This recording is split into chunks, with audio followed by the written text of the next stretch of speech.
We now have our next speaker. He is the General Secretary of the PCS, the Commercial Services Union. Civil servants, they are in the front line against job cuts and attacks on pay in public services. He is Mark Serwotka.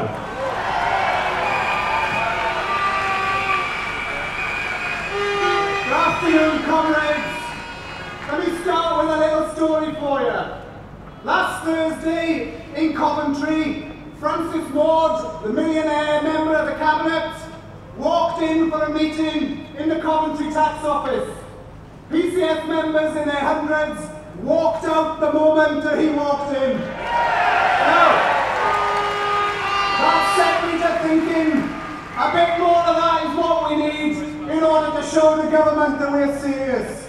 So let me pay tribute from this rostrum to the hundreds of thousands of PCS members who have not only delivered services over the last year, but have taken strike action time and time again to defend their jobs and their services.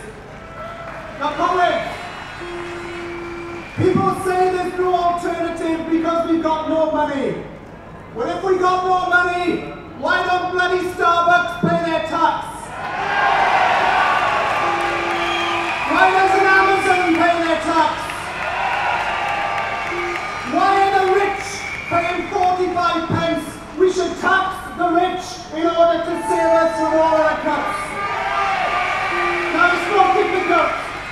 If you haven't got enough money, you need to put people back to work, you need to collect the tax from those who can afford it, and then you need to put money into our economy. And you know what is obvious? Everybody agrees with us. But George Osborne, when he's not dodging his fare, is not prepared to change course. So comrades, my union has this message, and it's simple. 18 months ago we came to this park, and we had the most fantastic day.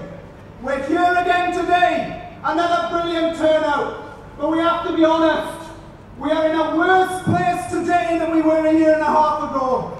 There's been more cuts, more pay freezes, more privatisation. So that means we've got to ask ourselves, what are we going to do about it? And I think this, and my union thinks this, if winning the argument doesn't stop them, if marching doesn't stop them, then what we've got to do is what they've done in France, in Greece, in Portugal, and in Spain. And we need to have strike action right across the economy. And I'll tell you what, I'll tell you something. Imagine how we'll feel if we knock the smile off the faces of the millionaires in the Cabinet and we have more nurses, more teachers, more people building houses. Our society will be a far better place to be. But comrades, it's not enough to wish for it. It's not enough to hope for it.